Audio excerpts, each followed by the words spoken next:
Hello friends, कैसे हैं आप सब? बढ़िया। चलिए देखते हैं मैथ्स का एक ज़बरदस्त सवाल जिसमें ये पूछा गया है कि इस सीरीज का सम क्या होगा एन टर्म्स तक का, यानी एन पदों तक का योग हमको ज्ञात करना है। और ये आपके सामने ऑप्शंस दिए हैं। देखो, एक तरीका तो ये है कि हम इसको प्रॉपर मेथड से, पूरे डिटेल मेथड से हम सॉल्व करें, और दूसरा तरीका ये है कि हम इसको शॉर्टकट ट्रिक से कैसे बनाएं। दोस्तों, अगर ये सवाल आपके एग्ज़ाम में 3-4 नंबर का आता है तो आप उसको डिटेल में बनाइए, मगर अगर ये ऑब्जेक्टिव क्वेश्चंस के रूप में आता है तब तो सिर्फ हमको सही आंसर देने से मतलब, सही आंसर जो है वही आपको चुनना होता है, उसमें सॉल्यूशन आप कैसे कर रहे हैं उससे कोई मतलब नहीं होता। तो ऐसे क्वेश्चंस जो हैं वो तब अधिक इंपॉर्टेंट हो जाते हैं शॉर्टकट ट्रिक से बनाने के लिए, जब ये आपके कॉम्पिटिटिव एग्जाम्स में, जैसे टीजीटी, पीजीटी, जेई, पीईटी, व्याख्याता भर्ती परीक्षा, जिन जिन सिलेबस में ये सीरीज वाले क्वेश्चंस होते हैं, उन उन सिलेबस और उन एग्जाम्स के लिए काफ़ी इंपॉर्टेंट हो जाता है कि हम शॉर्टकट ट्रिक को जानें, शॉर्टकट ट्रिक को समझें। तो चलिए हम इसको शुरुआत करते हैं। मैं आपको डायरेक्ट शॉर्टकट ट्रिक बताता हूँ पहले, और फिर अपन इसको डिटेल में भी बना के देख लेंगे, क्योंकि दोनों तरीक़ों से हमको समझना जरूरी है, दोनों तरीक़ों से बनाने आना चाहिए। तो अब देखो, ये सीरीज का पहला पद, ये सीरीज का दूसरा पद, ये सीरीज का तीसरा पद, और इस तरह से चलते जा रहे हैं। अपन एक एग्जाम्पल लेते हैं, एग्जाम्पल कहें या फिर अपन एक ऐसा करते हैं कि चलो एन की कोई वैल्यू लेते हैं अपने मन से। आप एन की वैल्यू 1 या 2 या 3 या 4 जो आप लेना चाहो ले सकते हो। तो मैं तो कहता हूँ एकदम से 1 मत लो, क्योंकि 1 में हो सकता है 2 ऑप्शन 3 ऑप्शन सेम सेम मिल जाए। तो अपन चलो एन की वैल्यू 2 ले लेते हैं। अब एन की वैल्यू 2 लेने का मतलब क्या है? एन की वैल्यू 2 बोलने का मतलब ये है कि आप सीरीज के पूरे पदों को नहीं देख रहे हो, सारे टर्म्स को नहीं देख रहे हो, सिर्फ दो पदों का योग देख रहे हो, सिर्फ दो पदों का योग। तो चलिए सीरीज के दो पदों का योग तो चलो करो, तो कितना आता है बताओ बोला? 1 + 2 + 1 बाई, अब एन की जगह 2 लिया हो तो आप 2 लिखो। अगर आप एन की जगह 3 बोलते ना तो हम 3 पदों का योग लिखते। ठीक है, तो अब एन की जगह 2 लिए अपन, तो कितना होगा? अभी कितना होगा? 2, 2 1 कम 2 और 1 3, 3/2, तो 2 2 कटेगा। ठीक है, और एक कितना जाएगा? 3 और 1 4। अब हमारे पास आंसर कितना है? 4। क्या रखने पर? n बराबर 2 रखने पर, यानी n बराबर 2 के लिए हमने सॉल्व किया, दो पदों का योग किया, तो आंसर आया 4। अब आप ये देखो कि n बराबर 2 इनमें से किस ऑप्शन में रखने पर आपको 4 मिल रहा है। जिस ऑप्शन में रखने पर 4 मिल रहा है समझो वही सही उत्तर है। तो आप देख लो, अगर यहाँ रखेंगे तो 2 और 2 और 1 3, 3 दूनी 6 हो जाएगा। यहाँ पे रख के देखो आप, 2 2 का वर्ग 4, मतलब ऑप्शन ए में ही ये फिट बैठ रहा है और उसमें 4 आ रहा है। तो आप समझ लीजिए कि ऑप्शन ए इज करेक्ट।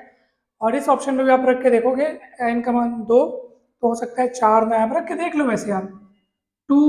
उसके बाद आप यहाँ पे क्या होगा? 1 + 1/2 यानी 3/2, 3/2 का स्क्वायर यानी 9/4। तो कहाँ से मिल रहा है आपको? 4 नहीं मिल रहा है यहाँ पे। ठीक है, तो आपने देखा कि कितने सरल तरीके से ये बन गया, बहुत ही सरल तरीके से बना है। कहीं पर भी आपको कहीं भी दिक्कत दिखती है, कहीं पे भी डाउट है तो आप पूछिए। कभी भी सवालों को आप शॉर्टकट ट्रिक्स हमेशा, अधिकतम मतलब 99% ये रहता है कि सवाल को आप फुल डिटेल में सॉल्व ना करके आप कहीं ना कहीं से उसका ट्रिक खोज सकते हो। बहुत सारे सवालों में ऐसे आपको मिलेगा, बस उसके लिए आपको सोचने की देर है। अगर हम इसको डिटेल में बनाना चाहें तो वो भी बहुत आसानी से बन सकता है। उसके लिए हमें क्या करना होगा? देखो, आप वो भी समझ लिए रहो ताकि हम हर चीज़ के लिए प्रिपेयर रहें, कम से कम क्वेश्चन छोटे बस मत। ठीक है, तो हमको n पदों का योग चाहिए। ठीक है, अब देखो n पदों के योग को मैंने ऐसे से व्यक्त किया है। पहला पद, दूसरा पद, तीसरा पद। आप बता सकते हैं nवें पद में क्या आएगा? तो देखो 1 + 1/n दूसरे पद में आ रहा है। ये देखो, ये पहला पद, ये दूसरा पद। दूसरे पद में क्या है? 1 + 1/n की घात में 1 है। दूसरा पद है, लेकिन 1 + 1/n की घात में 1 है। तीसरा पद है, तीसरा पद है, लेकिन 1 + 1/n की घात में 2 है। चौथे पद में 1 + 1/n की घात में 3 आएगा। इसी तरह से nवें पद में 1 + 1/n की घात में कितना आएगा? n-1 आएगा। पहला पद, दूसरे पद में 2 है, तीसरे में 3 है, तो nवें में n रहेगा। ऐसे होगा आपका काम।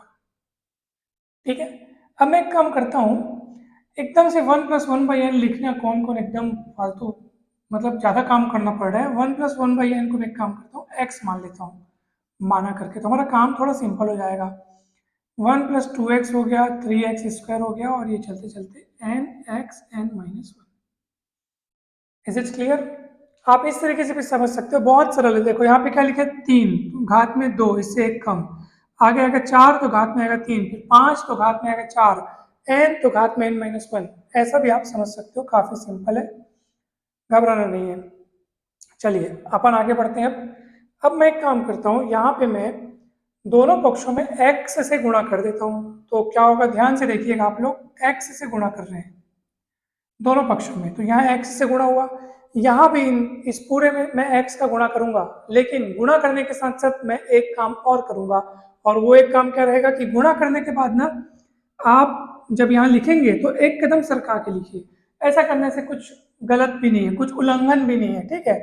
तो चलो x का गुणा करो आप, x का यहाँ पे x का गुणा करेंगे तो x एक कम x, यहाँ ना लिख करके यहाँ लिख दो, ठीक है। गुणा देखो, अपन दोनों पक्षों में x का गुणा कर रहे हैं, ठीक है। तो यहाँ x का गुणा किया तो ये x है, अब यहाँ पे पूरे में x का गुणा करके नीचे लिखना है अपने को।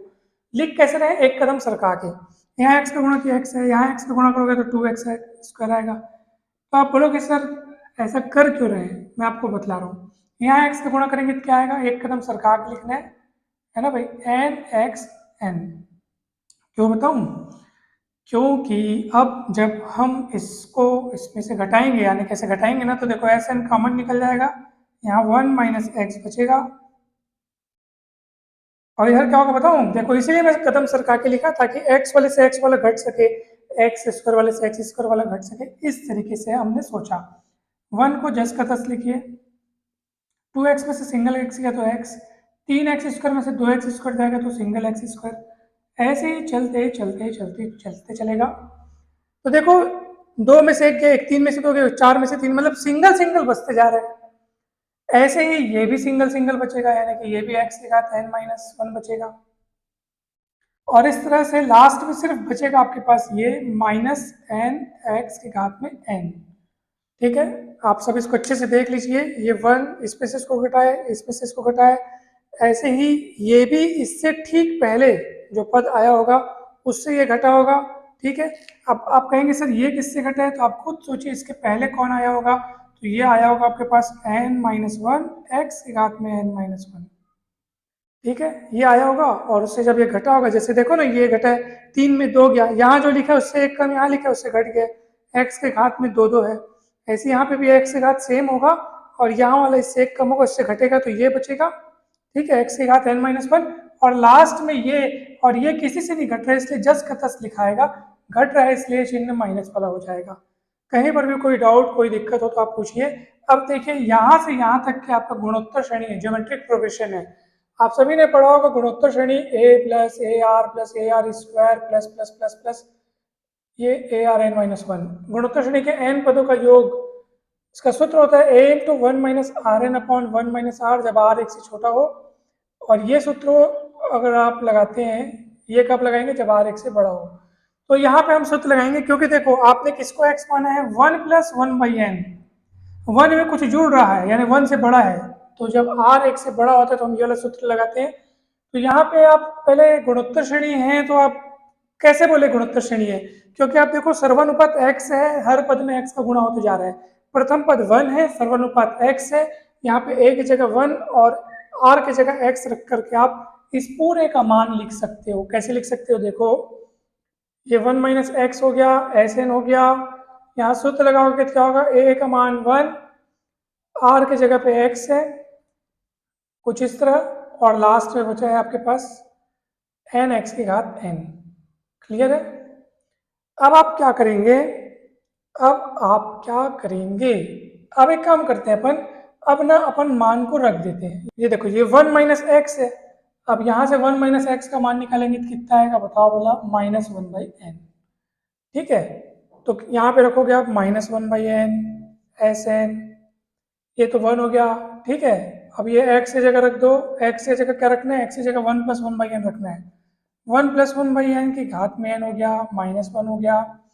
नीचे में आप देखो x - 1, अगर x - 1 का मान निकालना चाहो तो 1 को बस उधर पलटाऊंगा तो x - 1 का मान 1/n आएगा, तो ये 1/n हो गया, यहाँ पे n हो गया, यहाँ पे भी x का मान रखोगे 1 + 1/n की घात में n, चलिए, अब आपको पता होगा कि ये बटे का बटे पलट के ऊपर जाता है, तो ये n into one plus one by n के घात में n माइनस, अब n ऊपर जाएगा दोनों के साथ गुणा होगा तो यहाँ पे भी माइनस n होगा, और ये minus n plus one plus नहीं मतलब n into one plus one by n घात में n।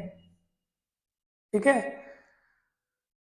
ये n ऊपर पलट के जाएगा, इन पूरे से गुणा होगा तो ये ऐसे हो जाएगा और ये ऐसा है। अब देखो ये पूरा सेम सेम है, कट गया, सेम सेम में पूरा कट गया, तो बचा कौन आपके पास, माइनस एन। इधर कौन बचा आपके पास, minus one by n s n, minus minus दोनों ओर से कट जाएगा, एस एन का मान निकलेगा, एन तिरक गुणा होगा, यकीन नहीं है तो देख लो ऐसे होगा, और ये माइनस वन बाई एन और उधर चले गया तो minus minus plus n square, और ये आपका ऑप्शन नंबर ए है।